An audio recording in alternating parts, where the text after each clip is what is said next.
ಲಕ್ಕುಂಡಿ ಗ್ರಾಮದಲ್ಲಿ ನಿಧಿ ಸಿಕ್ಕಂಥ ವಿಚಾರ ಸಾಕಷ್ಟು ಚರ್ಚೆಗೆ ಕೂಡ ಗ್ರಾಸವಾಗಿತ್ತು. ಯಾಕಂದರೆ ಏನು ಕೇಂದ್ರ ಪುರಾತತ್ವ ಇಲಾಖೆಯ ಅಧಿಕಾರಿಯಾಗಿರ್ತಂಥ ರಮೇಶ್ ಮೂಲಿಮನಿಯವರು ಕೂಡ ಒಂದು ಹೇಳಿಕೆಯನ್ನು ಕೂಡ ಕೊಟ್ಟರು. ಅದು ನಿಧಿ ಅಲ್ಲ, ಅದು ಚಿನ್ನಾಭರಣ, ಒಂದು ಅವರು ಪೂರ್ವಜರು ಕೂಡ ಅಲ್ಲಿ ಹೂತಿಟ್ಟಿರಬಹುದು ಅನ್ನುವಂಥ ಸಾಕಷ್ಟು ಹೇಳಿಕೆ ಕೂಡ ಗ್ರಾಮದಲ್ಲಿ ಚರ್ಚೆ ಆಗಿತ್ತು. ಇದೇ ವಿಚಾರ ಸಂಬಂಧಪಟ್ಟಂಗೆ ಸ್ಪಷ್ಟನೆಯನ್ನು ನೀಡಲು ಕೂಡ ಮತ್ತೆ ನಮ್ಮ ಜೊತೆಗೆ ಅಧಿಕಾರಿಗಳಿದ್ದಾರೆ. ಅವ್ರ ಸರ್, ನೀವು ಕೂಡ ಹೇಳಿದ್ರಿ ಅದು ನಿಧಿ ಅಲ್ಲ ಅಂತೇಳಿ, ಇವತ್ತು ಹೇಳ್ತಿದ್ರೆ ಅದು ನಿಧಿ ಅಂತೇಳಿ. ಏನು ಸರ್, ಯಾಕೆ ಇಷ್ಟೊಂದು ಗೊಂದಲ ಸೃಷ್ಟಿ ಆಯಿತು ಅಂತ? ಚಿನ್ನಾಭರಣಗಳೆಲ್ಲ ನಿಧಿನೇ, ಹೀಗಾಗಿ ನಿಧಿ ಅಂತಲೇ ಹೇಳಬೇಕಾಗತ್ತೆ. ನಿನ್ನೆ ಕೂಡ ಹೇಳಿದ್ರು ಅದು ನಿಧಿ ಅನ್ನೋಷ್ಟು ದೊಡ್ಡದಲ್ಲ ಅಂತೇಳಿ. ಇವಾಗ ಅದ್ರ ಬಗ್ಗೆ ಮಾಹಿತಿ ನನಗೆ ದೊರೆತಿದ್ದರಿಂದ ನಿನ್ನೆ ಇನ್ನೂ ಅವುಗಳನ್ನು ನೋಡ್ಲಿಕ್ಕಂತಲೇ ಬಂದಿದ್ದು. ಅವುಗಳನ್ನು ನೋಡಿ ಇನ್ನೂ ಸ್ಪಷ್ಟವಾದಂಥ ಉತ್ತರ ಕೊಡ್ತೀನಿ. ಯಾಕೆ ಸರ್, ಏನೇನೆಲ್ಲ ಇದ್ದು ಸರ್? ನೀವು ಸ್ಥಳದಲ್ಲಿ ಏನೇನೆಲ್ಲ ಪರಿಶೀಲನೆ ಮಾಡಿದ್ರಿ ಆ ಟೈಮಲ್ಲಿ? ನೀವು ಕೂಡ ಹೋಗಿದ್ರಿ ನಿನ್ನೆ ಆ ಪ್ರದೇಶ ನೋಡಿದ್ದೀನಿ ಅಷ್ಟೇ. ಎಲ್ಲಿ ಸಿಗ್ತೀವಿ, ಏನು ಇನ್ನೂ ಏನು ಸಾಧ್ಯತೆಗಳದಾವು ಇಲ್ಲೇ ಅನ್ನೋದ್ರ ಬಗ್ಗೆ ಮಾಹಿತಿ ತಗೊಳ್ಳಿಕ್ಕೆ ಹೋಗಿದ್ದೆ ಅಷ್ಟೇ. ಯಾಕಂದರೆ ನೀವು ಕೂಡ ಹಿರಿಯ ಅಧಿಕಾರಿ ಸರ್, ಆ್ಯಕ್ಚುಲಿ ಸ್ಪಷ್ಟವಾದ ಹೇಳಿಕೆಗಳನ್ನು ಕೊಡಬೇಕಿತ್ತು. ಯಾಕಂದರೆ ತರಾತುರಿಯಲ್ಲಿ ಹೇಳಿದ್ರು ಅಥವಾ ಈಗ ನಾವು ಯಾರಾದರೂ ಒತ್ತಡಕ್ಕೆ ಮಾಡೋದಕ್ಕಾರ ಈ ರೀತಿ ಹೇಳ್ತಾ ಇದ್ದಾರೆ ಅಂತ? ಮಾತು ತಪ್ಪಾಗಿದೆ, ದಯವಿಟ್ಟು ತಪ್ಪು ತಿಳ್ಕೊಬೇಕಿದ್ದೆ. ಹಾಗೇನಿಲ್ಲ. Thank you. ಈಗ ಸರ್ ಇನ್ನೊಂದು ಕೊನೆಯದಾಗಿ ಇವತ್ತು ಸರ್ ಒಂದು ನಿಮಿಷ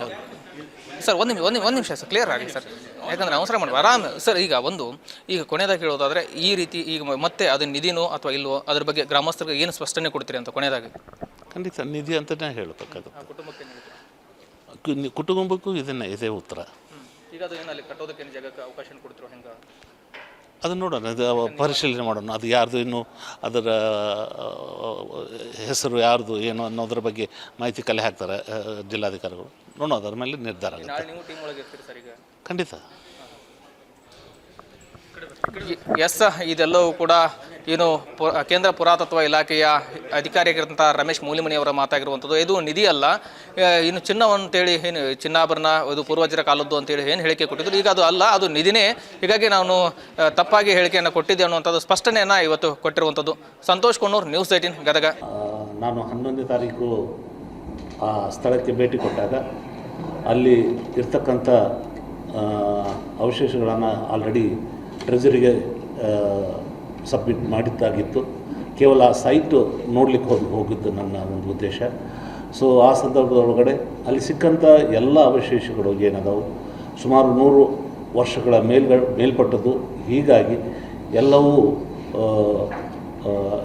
ಎಂಟಿಕ್ನೆ ಅಂತ ಹೇಳ್ಬೋದು. ಅಲ್ಲ, ನೀವು ನಿಧಿ ಅಲ್ಲ ಅಂತ ಹೇಳಿಬಿಟ್ಟಿದ್ರಿ, ಇವತ್ತೊಮ್ಮೆ ದಿಢೀರ್ ಬಂದು ಈ ಥರ ಹೇಳಿದ್ರಿ.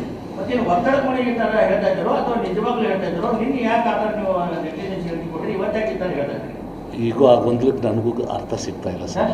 ಸರ್, ಒಬ್ಬ ಕೇಂದ್ರದ ಅಧಿಕಾರಿ ಜವಾಬ್ದಾರಿ ನೀವೇನು ಹೇಳಿದ್ರಿ? ಸರ್ಕಾರಕ್ಕೆ ಸೇರಿದ್ದಾದ್ರೆ ಅದರ ಮೇಲೆ ಲಾಂಛನ ಇರುತ್ತೆ ಅಂತ ಹೇಳಿದ್ರು. ಅದು ಕುಟುಂಬಕ್ಕೆ ಸೇರಿದ್ದಾದ್ರೆ ಅದರಲ್ಲಿ ಸಿಕ್ಕಂತ ಆಭರಣಗಳನ್ನು ನೀವು ಹೇಳಿದ್ರಿ. ಅದು ಚೈನಾ ಸಿಕ್ಕಿದೆ, ಬೇರೆ ಬೇರೆ ವಸ್ತುಗಳು, ಅವೆಲ್ಲ ಮನೆಯವರೇ ಉಪಯೋಗ ಮಾಡುವಂತಹದ್ದು. ಅದೇ ಕುಟುಂಬಕ್ಕೆ ಸೇರಿದ್ದು ಅನ್ನುವರನ್ನು ಮಾತಾಡಿದ್ವಿ.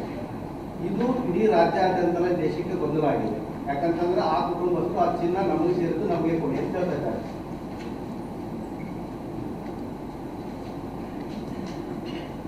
ಇದ್ರ ಬಗ್ಗೆ ಸ್ಪಷ್ಟನೆ ಇದೆ ಸರ್. ಈ ಸ್ಥಳೀಯರ ಬಗ್ಗೆ ಸ್ಪಷ್ಟನೆ ಇದ್ರು ಇದು ಬಂಗಾರ ನಮಗೆ ಆಗಿದ್ರೆ ನಮಗೆ ಸಿಗಬೇಕು ಅನ್ನುವಂಥದ್ದನ್ನ ಹೇಳಿಕೆಗಳನ್ನ ಕೊಟ್ಟಿದ್ದಾರೆ ಸರ್. ಇದು ಸಾಕಷ್ಟು ಗೊಂದಲಕ್ಕೆ ಕಾರಣ ಆಗಿದೆ ಸರ್. ಈ ಬಗ್ಗೆ ಏನ್ ಹೇಳ್ತೀವಿ ಸರ್ ತಾವು? ಅಂದ್ರೆ ಜಿಲ್ಲಾಡಳಿತ ಗೊತ್ತಾಗ್ತಂತ ಸಿಕ್ಕ ಬಂಗಾರ ಆಕ್ಟ್ ಹೇಳಿ, ವಾಟ್ ಡಸ್ ಆಕ್ಟ್ ಓದಿ. ಎನಿಥಿಂಗ್ ಬರೋದು ಅರ್ಥ ಮೋರ್ ದೆನ್ 10 rupees ಅದೆಲ್ಲ ಹೇಳಿ ಸರ್. ನಿಮಗೂ ಒಂದು ವಿಚಿತ್ರ ಹೇಳ್ಬೇಕಂತಂದ್ರೆ, ವಿಚಿತ್ರ ನಾವಂದರೆ ನೀವು ಹೇಳಿದ್ದು ನಾನಾಗಿದ್ದು ನಾ ಮಾತಾಡಿದ ಹಂಗೆ ಆಗಾಗಿದೆ. ದಯವಿಟ್ಟು ಅಪಾರ್ಥ ಮಾಡ್ಕೋಬೇಡ್ರಿ. ಈ ಕರ್ನಾಟಕ ನಿಕ್ಷೇಪ ನಿಧಿಯ ಅಡಿಯಲ್ಲಿ 10 ರೂಪಾಯಿಗಿಂತ ಹೆಚ್ಚಿನ ಬೆಲೆ ಬಾಳುವ ಏನೇ ವಸ್ತು ಸಿಕ್ಕಿದ್ದೆ ಆದರೆ ಭೂಮಿಯ ಕೆಳಗಡೆ ಅದೆಲ್ಲ ಸರ್ಕಾರಕ್ಕೆ ಸಂಬಂಧಪಟ್ಟದ್ದು. ಸರ್ಕಾರ ಇಲ್ಲ ಗೊತ್ತಿತ್ತು ನನಗೆ. ದಯವಿಟ್ಟು ನನಗೆ ನಿನ್ನೆ ನನ್ನ ಪರಿಸ್ಥಿತಿ ಹೆಂಗಿತ್ತು ಗೊತ್ತಿಲ್ಲ ಸರ್. ನನಗೆ ನಾನು ಸುಮಾರು ದಿನದಿಂದ ಇಲ್ಲ ಆ ರೀತಿ ಯಾವುದೋ ಚಾನ್ಸೇ ಇಲ್ಲ ಸರ್. ಸರ್ ನಿನ್ನೆ ಹೇಳಿದ ಸತ್ಯನೇ ಇವತ್ತು ಹೇಳೋದು ಸತ್ಯನಲ್ಲ? ಹಾಗಾದ್ರೆ ಇವತ್ತು ಹೇಳೋದು ಸತ್ಯ ಸರ್ ಇದು. ಸರ್ ಒಂದು ಈಗಿನ ಪರಿಸ್ಥಿತಿ